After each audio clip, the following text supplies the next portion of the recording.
सालों पहले माधोपुर और श्यामपुर के जंगल तक भूत प्रेत की कहानियां फैली हुई थी और पास के ही गांव के लोग इन्हीं जंगलों में अपने जानवर चराते थे।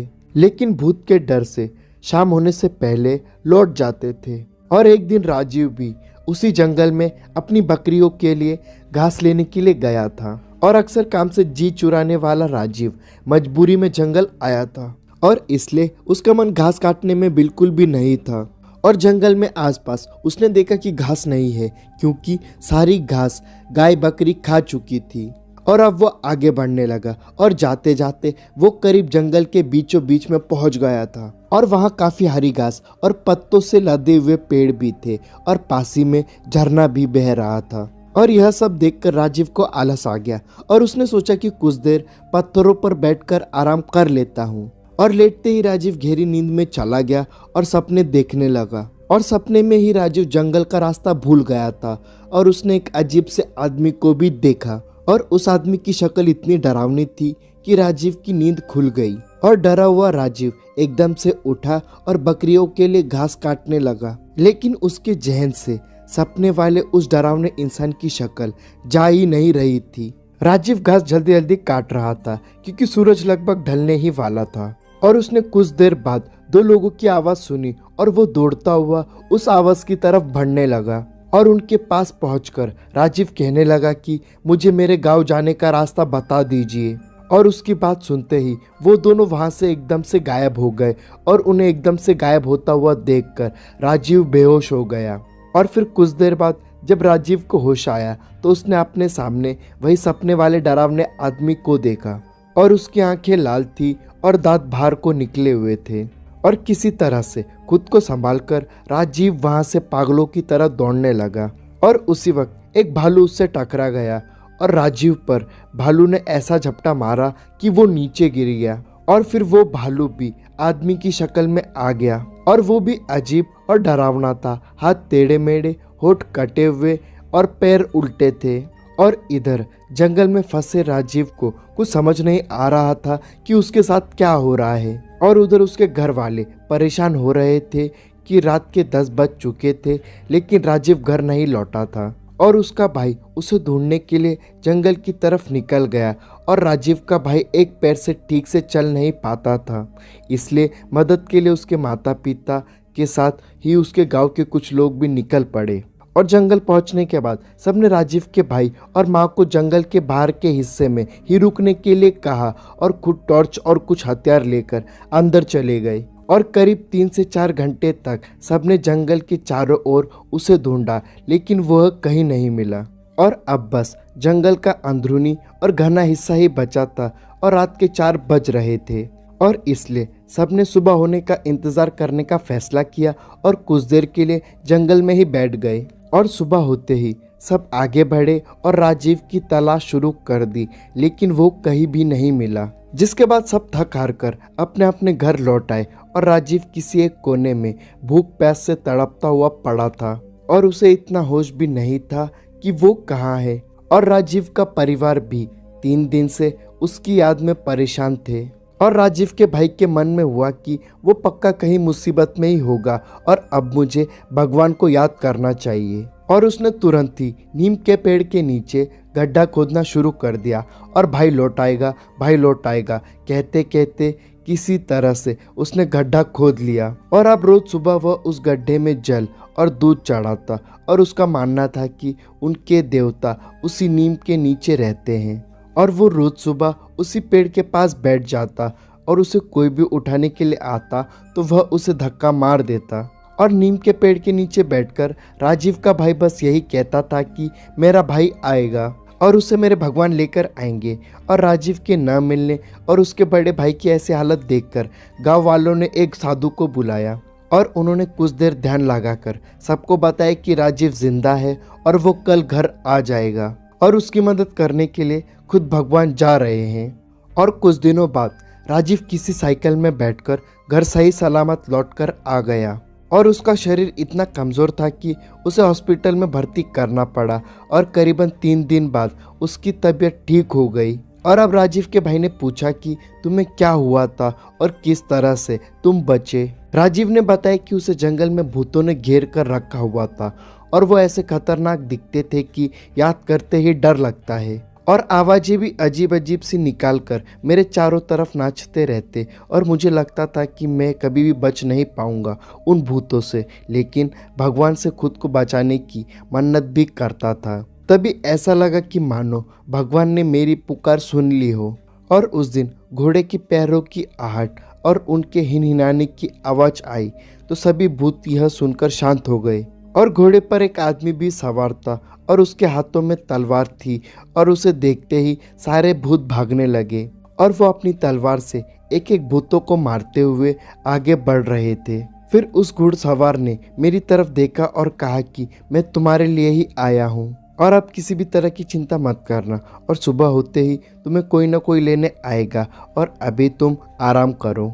और राजीव ने आगे कहा कि उनकी इतनी बात से ही दिल को सुकून मिल गया था और वह सारे भूत भी भाग चुके थे, इसलिए मैं बिना किसी डर के वहां सो गया। और सुबह जैसे ही मेरी आँख खुली तो वहां एक साइकिल वाला इंसान था और उसने मेरी तरफ हाथ बढ़ाकर कहा कि तुम्हारा घर कहाँ है, बता दो, मैं तुम्हें पहुंचा दूंगा। उसके बाद वो मुझे घर ले आया। ट्रेन में सफ़र करते वक्त मेरा सामना रहस्यमय खौफनाक भूतिया शक्ति से हुआ, और उस दिन के बाद से मैं कभी भी ट्रेन में बैठने की हिम्मत नहीं कर पाया हूँ। और ट्रेन का सायरन बजे तो भी मेरी दिल की धड़कन बढ़ जाती है। और मेरे साथ वह दर्दनाक घटना तब घटी थी जब मैं अपने दोस्त बकुल और प्रदीप के साथ शिमला घूमने जा रहा था, और हमने अचानक घूमने का प्लान बना डाला और तत्काल में ट्रेन टिकट बुक किया और फटाफट रेलवे स्टेशन पहुंचे। ट्रेन का निकलने का समय हो चला था और बकुल और प्रदीप ट्रेन में चढ़ गए, और मैं नाश्ता पैक करवाने के चक्कर में लेट हो गया था और मुझे ज़ोर से टॉयलेट आ रही थी। तो मैं रेलवे स्टेशन के पास ही में साइड में खड़ा होकर टॉयलेट करने लगा, और तभी अचानक मुझे किसी अनजान शक्तियों ने ज़ोर से थप्पड़ मारा और मेरे कान में तो जैसे सीटी बज गई, और मेरे नाश्ते का पैकेट हवा में उछलकर बिखर गया। और मैंने अपने आसपास देखा तो मुझे कोई दिखाई नहीं दिया, लेकिन मैं जिस पत्थर पर टॉयलेट कर रहा था उस पत्थर से धुआं निकल रहा था, और ये देखकर तो मेरे रोंगटे खड़े हो गए, और मैं फौरन ट्रेन की ओर भागा और चलती ट्रेन बड़ी मुश्किल से पकड़ी, जिसे देखकर बकुल और प्रदीप मुझे गालियां देने लगे और वह बोले कहाँ मर गया था, ट्रेन मिस हो जाती तो। और अब मैं उन दोनों को कैसे बताऊं कि मैं किस मुसीबत का तमाचा खा के आ रहा हूं। और अब ट्रेन ने रफ्तार पकड़ ली और हम तीनों दोस्त भी मस्ती में मस्त हो गए, और मैंने बकुल और प्रदीप से तमाचा खाने की और पत्थर से धुआं निकलने की बात करी, लेकिन वह दोनों मुझ पर हंसने लगे। और रात हो चुकी थी और हमने ट्रेन में ही खाना ऑर्डर किया, जिसके कुछ देर बाद ही वो खाना आया और हमने उसे खाया, जिसके कुछ देर बाद हमने खूब सारी बातें की और फिर हम सो गए। बकुल और प्रदीप की अपर बर्थ थी और मैं नीचे खिड़की के पास सोया था, और तकरीबन रात के 3 बजे ट्रेन किसी वीरान जगह पर रुक गई और मेरी आंखें खुली तो मैंने खिड़की से झांका और बाहर देखा तो झाड़ियों के पास बकुल खड़ा है और उसे किसी विकराल डरावने आदमी ने गले से पकड़ रखा है। ये देखकर तो मेरे होश उड़ गए। मैं फौरन प्रदीप को जगाने के लिए उठा तो मैंने देखा कि प्रदीप भी अपने बर्थ सीट से गायब है, और मैंने फिर से खिड़की से झांका तो देखा कि प्रदीप को भी उसी बकुल के पास किसी चुड़ैल जैसी डरावनी औरत ने जमीन पर गिरा रखा है, और उसने प्रदीप की छाती पर पैर रखा हुआ है। और मैं अपने दोस्तों की मदद करने के लिए फौरन भागते हुए ट्रेन से नीचे उतरा, और तभी अचानक मैंने देखा कि बकुल और प्रदीप अचानक कहीं गायब हो गए, और वह दोनों विकराल व्यक्ति भागकर मेरे पास आ गए। और अब उस चुड़ैल जैसी औरत और उस डरावने विकराल आदमी ने मुझे पकड़ रखा था, और डर का आलम यह था कि मेरी हलक सूख चुकी थी और मेरे मुंह से आवाज़ तक नहीं निकल रही थी। और वह चुड़ैल जैसी औरत बोली कि हम दोनों रेलवे स्टेशन से तेरा पीछा कर रहे हैं और हमारे रहने की जगह को तूने गंदा किया है, इसलिए अब हम तुझे अपने साथ ले जाएंगे और तेरे खून से वह जगह साफ करेंगे। और इतना बोलकर वह दोनों मुझे झाड़ियों में खींचने लगे, और मैं अब अधमरा सा हो गया था। फिर भी मैं भागने की कोशिश कर रहा था, लेकिन मुंह से आवाज़ निकले तो कोई मेरी मदद करने आए ना। और तभी अचानक ट्रेन का सायरन बजा और वह दोनों रहस्यमय भूतिया लोग मेरा हाथ झटक कर भागे, और मैं बावलों की तरह ट्रेन की ओर भागा और ट्रेन में घुस गया। और फिर ट्रेन चलने लगी और मैं चुपचाप अपनी सीट पर जाकर सो गया। और मेरी धड़कनें काफी तेज थी। फिर भी मैं डरते डरते खिड़की से झांकी लिया और तभी मैंने देखा कि वह विकराल आदमी और चुड़ैल की जोड़ी सामने झाड़ियों में ट्रेन के साथ साथ दौड़ रही हैं और वो दोनों मुझे ही देख रहे थे। और अब मैं इतना ज़्यादा डर गया था कि मैं दहाड़े मारकर रोने लगा और चीखने लगा। और हमारे डब्बे के सारे मुसाफिर जाग गए और तभी मैंने देखा कि बकुल और प्रदीप अपने सीट से नीचे उतर कर आए। जिसके बाद मैंने उन्हें पूरी घटना बताई और वह बोले कि हम तो उठे ही नहीं थे, हम अपनी सीट पर ही सोए हुए थे।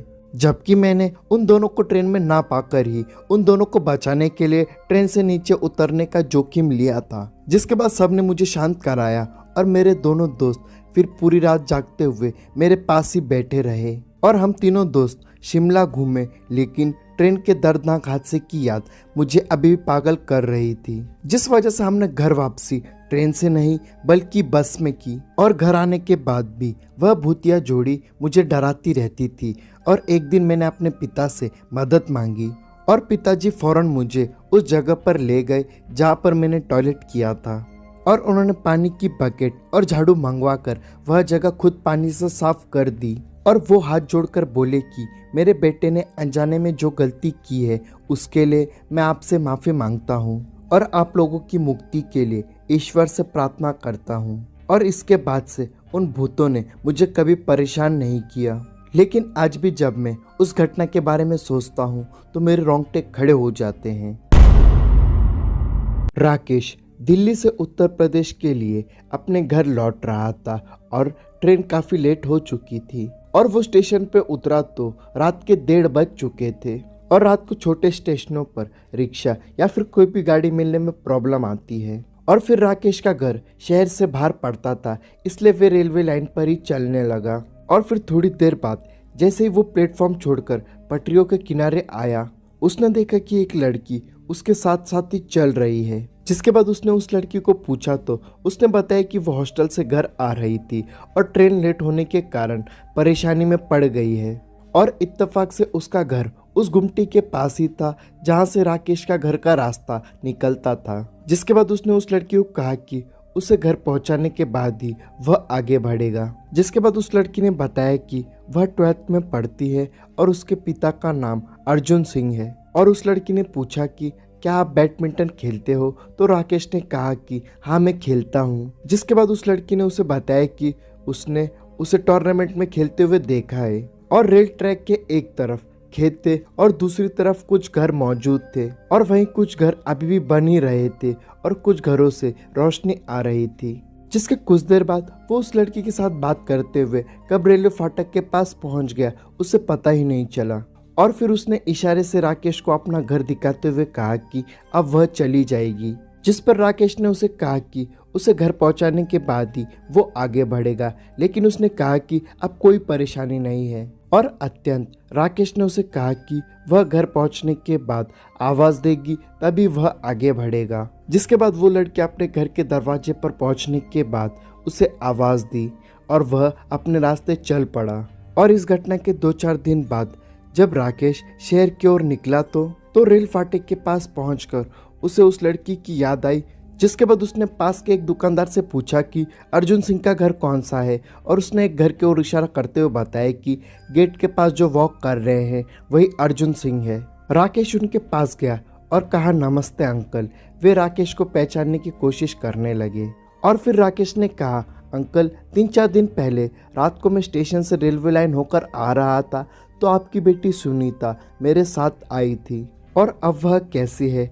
अर्जुन सिंह राकेश की बातें खामोशी से सुनते रहे और फिर उसे अंदर आने का इशारा किया। जिसके बाद हम एक रूम में बैठे ही थे कि एक लड़की ट्रे में चाय और बिस्किट लेकर आई। और फिर अर्जुन सिंह ने बताया कि वह उनकी छोटी बेटी सविता है। जिस पर राकेश ने उन्हें पूछा कि सुनीता कहाँ पर है। और इस पर अर्जुन सिंह ने दीवार की ओर इशारा किया और वहाँ सुनीता की तस्वीर टंगी थी और उस पर माला चढ़ी हुई थी। जिसे राकेश देखकर बहुत ज्यादा डर के मारे चौंक गया। और फिर अर्जुन सिंह ने बताया कि 2 महीने पहले की बात है, सुनीता ट्रेन से उतरकर रेलवे लाइन से होते हुए पैदल आ रही थी और तभी 2 भैंसें दौड़ती हुई आई जिस पर कुछ लोगों ने शोर भी किया।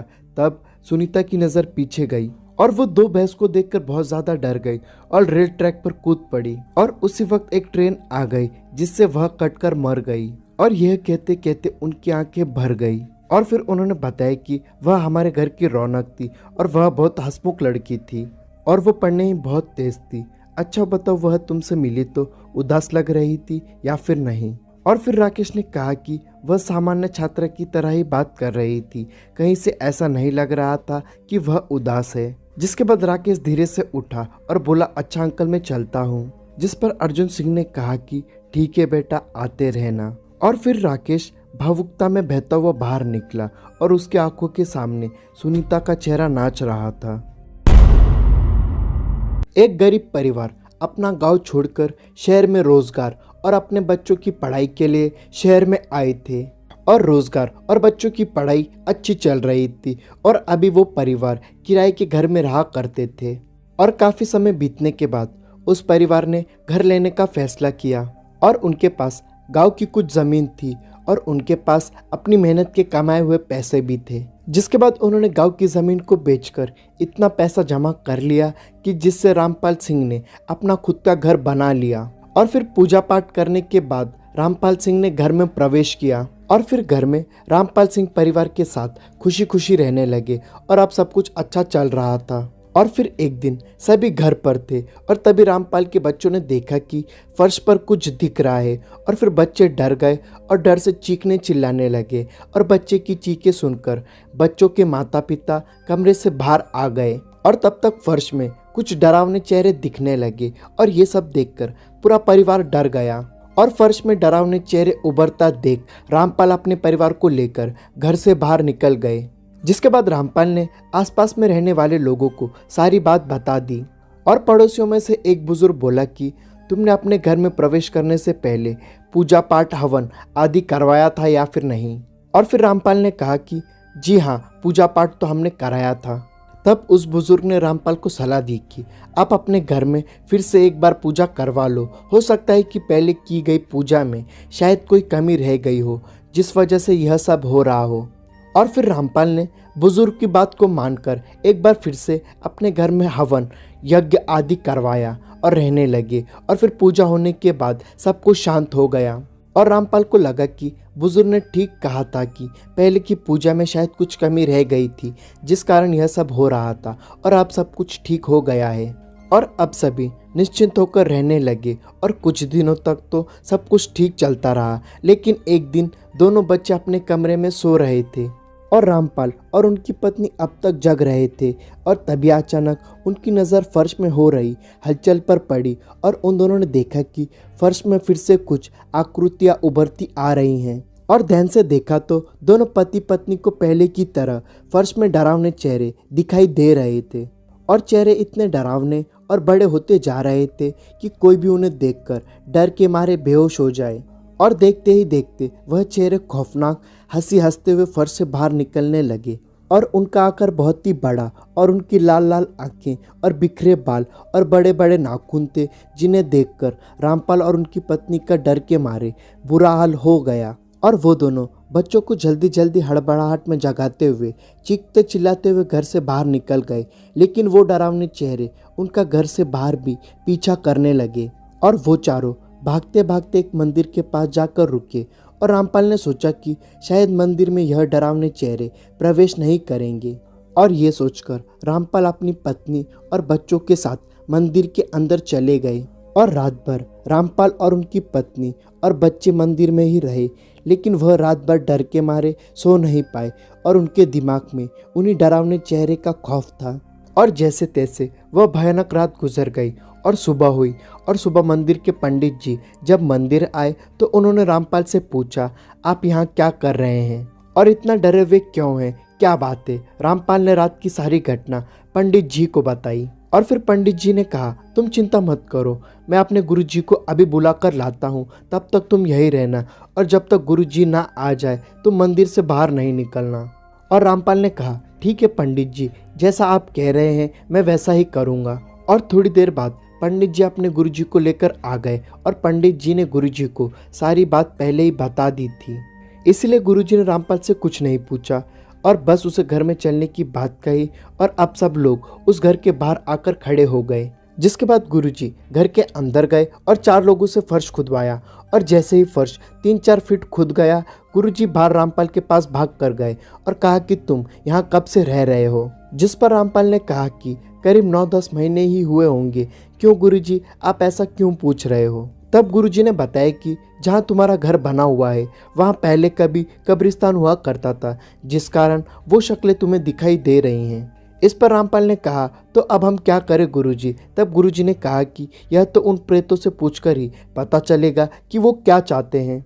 और उन गुरुजी ने काफ़ी सिद्धियाँ प्राप्त की हुई थी और इसलिए उन्हें भूत प्रेतों से बात करना भी अच्छे से आता था और उन्हें सबक सिखाना भी। और अब गुरुजी ने रामपाल और उनके परिवार को कह दिया कि जब तक सब कुछ ठीक नहीं हो जाता आप लोगों को मंदिर में ही रहना होगा, क्योंकि अगर आप लोग घर में गए तो आप इस बार उन भूतों का निवाला बन सकते हो। और फिर रामपाल ने कहा ठीक है गुरुजी। और फिर दूसरे दिन गुरुजी उस घर में गए और अपनी सिद्ध शक्तियों से उन भूतों को बुलाया और उनसे पूछा क्या चाहते हो तुम लोग, उस भले परिवार को क्यों परेशान कर रहे हो? और उन लोगों ने बड़ी मेहनत से एक एक पैसे जोड़कर यह घर बनाया है। और गुरुजी के इतना कहते ही उनमें से एक भूत गुस्से में बोला, हमारे घर में वो लोग हैं, हम उनके घर में नहीं, समझे? और अब तुम भी यहाँ से चले जाओ वरना तुम्हारा क्या हाल होगा ये तुम सोच भी नहीं सकते। और उस भूत के इतना कहते ही गुरुजी वहाँ से मंदिर की ओर चले गए जहाँ रामपाल और उनका पूरा परिवार था। और फिर गुरुजी ने रामपाल से कहा कि आप लोग उस घर को छोड़ दो और किसी और घर में रह लो। जिस पर रामपाल ने गुरुजी की बात को बीच में काटते हुए कहा कि आप ऐसा क्यों बोल रहे हो गुरुजी, हम कहाँ जाएंगे, बड़ी मुश्किल से हमने यह घर बनाया है, ऐसे कैसे छोड़ दें? और गुरुजी ने कहा कि आपकी बात ठीक है और उन भूतों की बात भी गलत नहीं है, क्योंकि पहले वहाँ पर कब्रिस्तान हुआ करता था, यानी कि प्रेतों का घर। और अब आपको कोई आपके ही घर से निकाले तो आपको कैसा लगेगा? और इतना सुनकर रामपाल निराश होकर अपने गांव चला गया। और अब वह घर खंडर बन चुका है और डरावनी आवाज़ें और खौफनाक हंसी रात के सन्नाटे में भी शोर करती रहती हैं। यहाँ तक वीडियो देख रहे हो तो वीडियो को लाइक और चैनल को सब्सक्राइब करना और स्क्रीन पर दिख रहे वीडियोस को ज़रूर देखना।